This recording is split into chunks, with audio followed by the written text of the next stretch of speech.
Hello friends, इस video में हम सार्कोमियर के स्ट्रक्चर को समझने की कोशिश करेंगे। ये बायोलॉजी का बहुत ही इंपॉर्टेंट टॉपिक है और इसमें से नीट के एग्जाम में क्वेश्चन पूछे जाता है। तो पहले हम जान लेते हैं सार्कोमियर होता क्या है। Sarcomere is the functional unit of stated muscle, यानी कि ये स्टेटेड मसल की फंक्शनल यूनिट होती है। और अब जान लेते हैं कि हमें इस तक पहुँचना कैसा है। तो देखिए, सबसे पहले हमें स्केलेटल मसल की कटिंग करनी होगी, यानी टीएस करनी होगी। उसके बाद हमें मिलेगा fasciculus, then myofibril and last में मसल फाइबर। और मसल फाइबर के इतने पोर्शन को हम कहते हैं सार्कोमियर, यानी कि सार्कोमियर रिपीटिंग स्ट्रक्चर होते हैं जो कि मसल फाइबर में लगातार पाया जाता है। तो हम जान लेते हैं। तो देखिए, ये जो आप देख रहे हैं ग्रीन कलर से, इसे हम कहते हैं जेड लाइन। और दो जेड लाइन के बीच में इतने पोर्शन को हम सार्कोमियर कहते हैं, यानी कि यहाँ से यहाँ तक के पोर्शन को हम सार्कोमियर कहते हैं। हम लिख देते हैं यहाँ पे सार्कोमियर।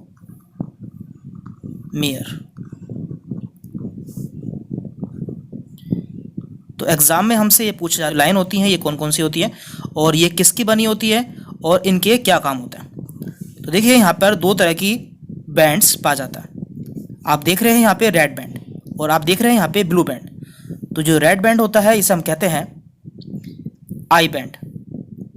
हम लिख देते हैं यहाँ पर, जो रेड बैंड है इसे हम कहते हैं I band, I band. And जो आप देख रहे हैं ब्लू बैंड, इसे हम कहते हैं ए बैंड, ए बैंड। तो देखिए, यहाँ होता क्या है, मसल कॉन्ट्रैक्शन के समय ये आई बैंड मूव करता है, इस तरह से मूव करता है, जबकि ये ए बैंड अपनी जगह पर स्थिर रहता है, यानी कि ए बैंड मूव नहीं करता है। तो इसे हम याद कैसे रखेंगे? इसके लिए आपको याद रखना है आई एम एक्टिंग, यानी कि आई फॉर आई बैंड,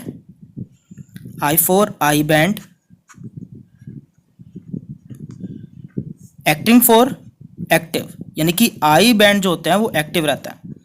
और इससे आप याद रखेंगे एक्टिन, यानी कि एक्टिन, क्योंकि आई बैंड जो होते हैं वो एक्टिन प्रोटीन के बने होते हैं। यानी कि आपको यहाँ पर इस सेंटेंस से दो चीज़ें याद रहेंगी। नंबर 1, आई बैंड एक्टिव होते हैं और आई बैंड एक्टिन प्रोटीन के बने होता है, जबकि ए बैंड में कोई मूवमेंट नहीं होता है, ये अपनी जगह पर स्थिर रहता है। और ए बैंड जो होता है वो मायोसिन प्रोटीन का बना होता है। तो इस तरह से आपको याद रखना है। और इस बीच वाले पोर्शन को, यहाँ पे जो ये पोर्शन है बीच वाला, यहाँ से यहाँ तक, इसे हम एच जोन भी कहते हैं। ये भी आपको ध्यान रखना है। देखिए, आई बैंड की फुल फॉर्म होती है आइसोट्रोपिक बैंड, जबकि ए बैंड की फुल फॉर्म होती है anisotropic band. And I band thin होता है, यानी कि पतला होता है, जबकि ए बैंड डार्क होता है, डार्क या फिर मोटा होता है। तो इस तरह से आपको ध्यान रखना है। और जो सार्कोमियर होता है इसमें क्या क्या आता है? तो देखिए, यहाँ पे आप देख रहे हैं ये पूरा आई बैंड है, लेकिन सार्कोमियर में केवल इसका आधा पोर्शन आता है, यानी कि I/2 इधर से एंड I/2 इधर से। और बीच की पूरी ये क्या है? ए बैंड, यानी कि sarcomere is equal to half I plus A plus half I. तो इस पूरे स्ट्रक्चर को सार्कोमियर कहता है। इस तरह से आपको इसे ध्यान रखना है। अब हम जान लेते हैं कि मसल कॉन्ट्रैक्शन में कौन कौन से अमाइनो एसिड यूज होता है।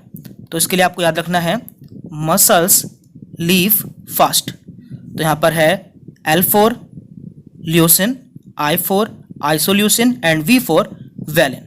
ये तीनों अमाइनो एसिड हैं जो कि मसल कॉन्ट्रैक्शन के समय यूज होता है। तो इस तरह से आपको याद रखना है। तो इस तरह से आप इसे याद रख सकते हैं, क्योंकि इनमें से ही क्वेश्चन पूछे जाते हैं। आपसे पूछा जाएगा कि कौन सा बैंड एक्टिव होता है, यानी कि कौन सा बैंड मसल कॉन्ट्रैक्शन के समय मूव करता है और कौन सा बैंड मसल कॉन्ट्रैक्शन के समय मूव नहीं करता है। तो इस तरह से आप इसे याद रख पाएंगे। और बाकी आपसे पूछा जाएगा कि कौन सा बैंड थिन होता है, कौन सा बैंड डार्क होता है और ये बैंड कौन सी प्रोटीन के बने होते हैं। तो इस तरह से आप इसे याद रख सकते हैं। आगे भी हम इस तरह की वीडियोस बनाते रहेंगे, इसलिए यदि आप हमारे चैनल पर नए हैं तो चैनल को सब्सक्राइब कर लें, साथ में बेल आइकन प्रेस कर लें, जिससे आगे भी आपको इस तरह की वीडियोस के नोटिफिकेशन मिलते रहें। Thank you very much.